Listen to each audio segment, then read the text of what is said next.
দেখো আজকে ছোট আলুর দম করব। এই যে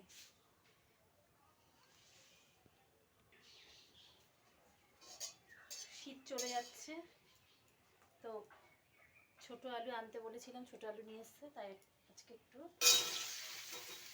দম করব। শীতের সময় ছোট আলুর দমটা কিন্তু খেতে বেশ লাগে। আমার কিন্তু মন খারাপ হয়ে যাচ্ছে, জানো তো, শীতটা চলে যাচ্ছে। শীতটা আমার ভীষণ প্রিয় ঋতু। তো আজকে দুপুরবেলা